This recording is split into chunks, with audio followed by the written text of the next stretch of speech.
अस्सलाम वालेकुम YouTube family, मेरा नाम है नायाब और आप देख रहे हैं शाइनिंग स्टार। ये मेरा यूट्यूब फैमिली के साथ पहला व्लॉग है। उम्मीद करती हूँ आपका और मेरा साथ तवील और देर पा होगा। घड़ी आपको नज़र आ रही है और घड़ी 3 का वक्त बता रही है। ये सहरी बनाने का वक्त है। मेरी आंख हमेशा 3 बजे खुलती है। उम्मी रुबाब जेहलम से, जो मेरी बहुत अच्छी फ्रेंड और बहुत अच्छी रीडर हैं, पिछले साल की तरह इस साल भी सहरी के वक्त जगाने की ड्यूटी बाखूबी निभा रही हैं। तारीख गवाह है, मैं हमेशा 18वीं या 20वीं काल पे ही उठती हूँ। भला हो इस उर्तोरल ड्रामे के नशे का जिसने पूरी कौम को नशेई बना दिया है। रात से दिन का पता ही नहीं चलता। खैर चलें, हम अपनी सहरी बनाने की तैयारी के लिए किचन में चलते हैं। फ्रेंड्स, अब सहरी के लिए आटा गूंदने की तैयारी की जा रही है और ये तो हर घर में होता है कि रात को सहरी के लिए आटा गूंद के रख दिया जाता है। सो मैं भी आटा गूंद लूँ। सहरी में बनाए जाते हैं हमारे यहाँ पराठे और ये है हमारा पराठा। अब मैं इस पे लगाऊंगी फ्रेश बटर, स्प्रेड कर दूंगी।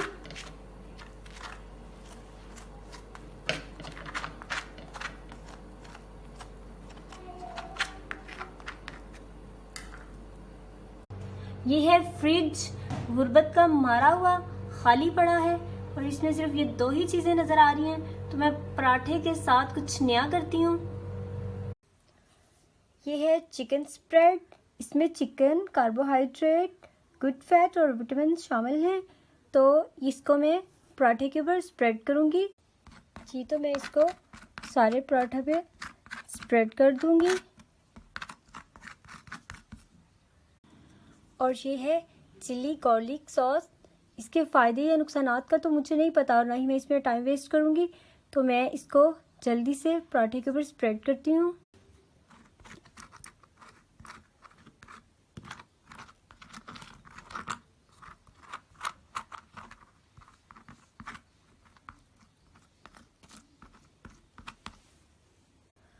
और ये है खीरा।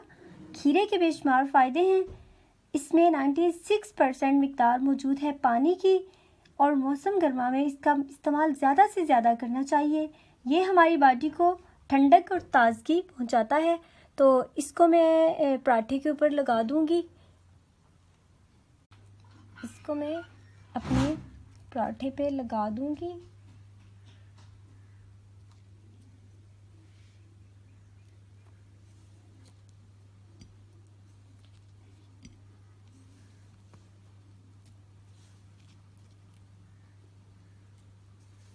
टमाटर के भी बहुत ज़्यादा फ़ायदे हैं और मैं इस तरह सहरी में कुछ ना कुछ नया करती ही रहती हूँ ताकि थोड़ा वैरायटी मिले।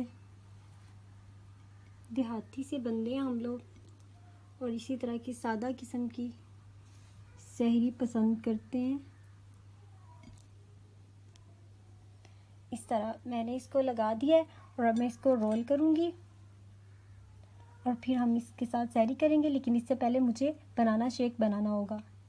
तो हम बनाएंगे बनाना शेक। इसके लिए चाहिए हमें बनानास, शुगर और मिल्क।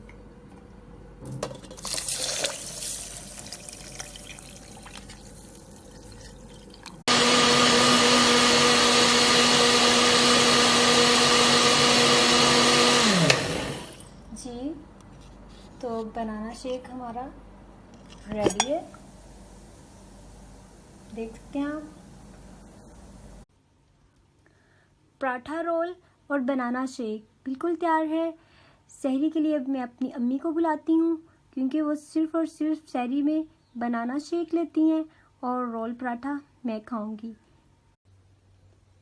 अब नमाज़े फ़जर अदा करते हैं, इसके बाद तस्बीहात पढ़ेंगे और फिर कुछ देर के लिए सो जाऊंगी। नमाज और तस्बीहात के बाद एक ऐसे कमरे का इंतखाब किया जाएगा जहाँ पे बच्चों की आवाज़ें कम से कम पहुँच सकें। इसलिए अब कुछ देर के लिए मैं आराम करूँगी और एक दूसरे कमरे में सोने के लिए आ चुकी हूँ। दिन का 1 बज चुका है, नमाज ज़ोहर का वक्त है, नींद पूरी हो चुकी है। तो सबसे पहले हम नमाज अदा करते हैं। नमाज ज़ोहर अदा कर ली है। अब कुरान पाक की तिलावत होगी।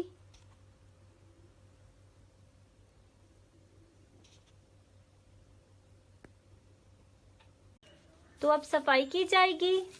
आजकल तमाम मेड्स छुट्टी पर हैं क्योंकि गंदम की कटाई का सीज़न है और इस सीज़न में आपको बहुत कम मेड्स दस्तयाब होती हैं। सो मैं आपको स्वीपर, बावर्चन, धोबन हर किस्म के रूप में नज़र आऊँगी। रमज़ान का पहला अशरा हमारे घर अफ्तार पार्टीज में ही गुजर गया। सेकंड अशरा औरों के घर यानी दूसरों के घरों में हमारा गुजर गया अफ्तार पार्टीज में। और अब ये जो तीसरा अशरा है, कोशिश यही की जा रही है कि ज़्यादा से ज़्यादा इबादत करें और इस आखिरी अशरे में कुछ ज़्यादा एहतमाम भी नहीं किया जा रहा अफ्तार से। इफ्तारी मोस्टली मैं ही बनाती हूँ। अम्मी ने जब से रिटायरमेंट ले ली है तो उन्होंने किचन से भी साथ ही रिटायरमेंट ले ली है और अब वो रिटायर्ड लाइफ को एंजॉय कर रही हैं। आज भिंडी बन रही है भाई की फरमाइश पे। अब मैं खजूरों को फ्राई कर रही हूँ। ये बहुत टेस्टी हो जाती हैं फ्राई होके और ये मेरी अपनी ही रेसिपी है और ये बहुत मज़े की है। और फ्रेंड्स, पकौड़ों का अमेज़ा पहले से तैयार था तो अब मैंने पकौड़े भी फ्राई कर लिए हैं। इफ्तारी में चावल शामिल नहीं थे लेकिन अब्बू की फरमाइश पे चावल भी बॉईल किए हैं। अब ये इफ्तारी में ये भी शामिल होंगे। भिंडी के बाद अब हम इफ्तारी के लिए सैंडविचेस बनाएंगे। ये मेरे पास ब्रेड के पीस हैं जिनको मैं काट रही हूँ।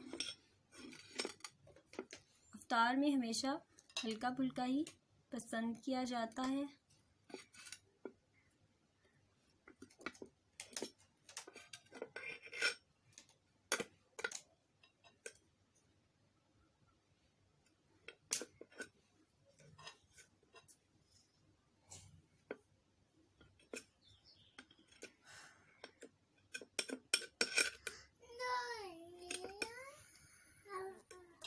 स्लाइस मैंने काट लिए हैं।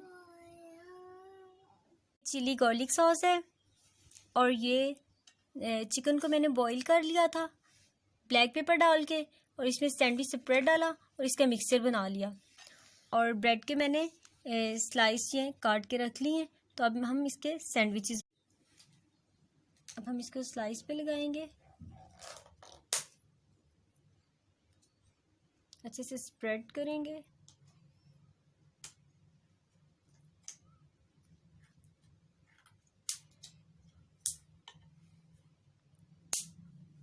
लगाएंगे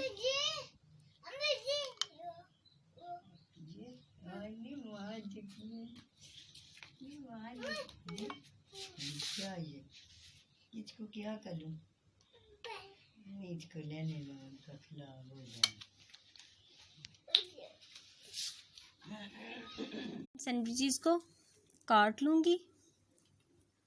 ये देखिए, ये इफ्तारी के लिए सैंडविचेस बनाए हैं और हल्की फुल्की सी इफ्तारी होती है। अब कुछ ज़्यादा एहतमाम नहीं किया जाता। इस किस्म के सैंडविचेस तैयार हैं। अब टैंक बनाते हैं और इसके बाद इफ्तार का इंतज़ार करते हैं। अब हम टैंक बनाएंगे। टैंक पाउडर डालेंगे। ये मैंगो फ्लेवर में है और मुझे यही पसंद है। और हम शुगर पाउडर डालेंगे।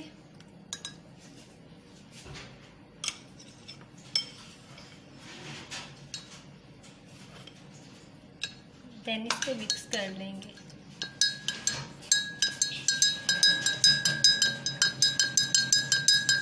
लीजिए हमारा टैंक। मगरिब का खूबसूरत सुहाना समा है। परिंदे अपने घरों को लौट रहे हैं और रोज़ा इफ्तार भी होने के करीब है। तो मैं नीचे चलती हूँ। देखिए कितना खूबसूरत समा है। हमारा गांव और लोगों के जो किचन्स हैं उनसे अच्छी अच्छी खुशबू आ रही है खाने की। तो मैं भी चलती हूँ नीचे, रोज़ा इफ्तार होने वाला है। जी फ्रेंड्स, तो रोज़ा अफ्तार हो चुका है। क्योंकि हमारा घर मस्जिद से काफ़ी दूर है इसलिए आवाज़ नहीं आ सकी। तो सबसे पहले रोज़ा अफ्तार करते हैं। बिस्मिल्लाहिर्रहमानिर्रहीम। खजूर लेते हैं, इसके बाद टैंग,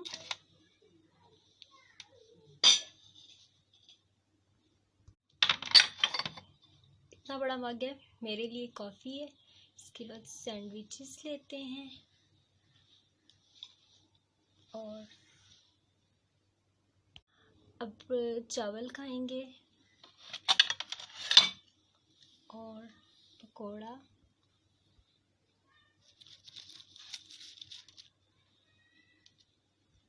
नमाज मगरिब अदा कर ली है। इसके बाद कुछ देर कुरान पाक की तिलावत और फिर वाग।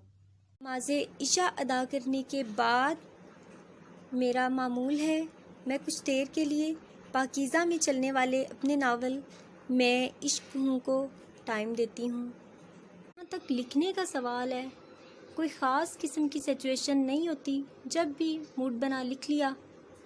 तो दोस्तों, ये थी मेरी रूटीन। यकीनन बोर सी और आम सी रूटीन है, कोई इतनी ख़ास नहीं जो किसी को ख़ास लगे। फिर भी अगर पसंद आए तो कमेंट्स बॉक्स में ज़रूर बताइएगा। मुझे इजाज़त दीजिए। अल्लाह निगहबान।